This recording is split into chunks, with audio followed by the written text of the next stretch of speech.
ಸಿಕ್ಕಾಪಟ್ಟೆ ಖುಷಿ ಆಗ್ತಾ ಇದೆ. ತುಂಬ ಖುಷಿ ಆಗ್ತಾ ಇದೆ. ನಾನು ಫಸ್ಟ್ ಟೈಮ್ ಕಂಪ್ಲೀಟ್ ಸಿನಿಮಾ ನೋಡಿದ್ದು. ವೆರಿ ಓವರ್ವೆಲ್ಮಿಂಗ್ ಫೀಲಿಂಗ್ ಇದು. ಅಂದರೆ ಫಸ್ಟ್ ಹಾಫ್ ಒಂಥರ ಇದೆ, ಸೆಕೆಂಡ್ ಹಾಫ್ ಇನ್ನೊಂದು ಪವರ್ ಪ್ಯಾಕ್ ಪರ್ಫಾರ್ಮೆನ್ಸ್ ಇದೆ.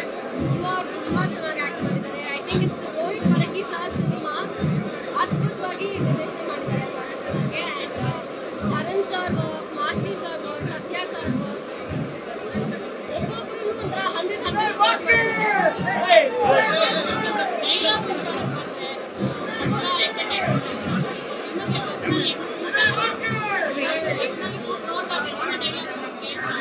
ನಂಗೆ ಎಲ್ಲರೂ ಡೈಲಾಗ್ಸ್ ಸಾಕಷ್ಟು ಇಷ್ಟ ಆಯಿತು. ನಾವು ಕೊಟ್ಟಿರೋ ಡೈಲಾಗ್ಸ್ ಅಥವಾ ಹೀರೋಯಿಸಮ್ ಡೈಲಾಗ್ಸ್ ಅಥವಾ ಮೀನಿಂಗ್ಫುಲ್ ಡೈಲಾಗ್ಸ್ ಪ್ರತಿಯೊಂದು ತುಂಬ ಚೆನ್ನಾಗಿದೆ.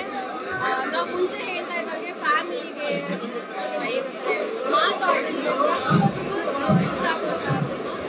ದಯವಿಟ್ಟು ಬನ್ನಿ ಥಿಯೇಟರ್ಸ್ಗೆ ಸಿನಿಮಾ ನೋಡಿ. ಕಮ್ಮಿ ರೀತಿ ನೋಡಿರ್ತೀರ ಅವ್ರನ್ನ. ಸೆಕೆಂಡ್ ಹಾಫಲ್ಲಿ ಆ ಮಗು ಮುಖ ಏನು ಸೆಪರೇಷನ್ ತೋರಿಸಿದ್ದಾರೆ ಸಿನಿಮಾಲಿ ಬ್ಯೂಟಿಫುಲ್ ಆಗಿ ಬಿಲ್ಡ್ ಮಾಡಿದ್ದಾರೆ. ಕ್ಯಾರೆಕ್ಟರ್ ಐ ಥಿಂಕ್ ಗೆದ್ರು ಅನ್ಸುತ್ತೆ. ನೀವೆಲ್ಲ ಹೇಳ್ಬೇಕು.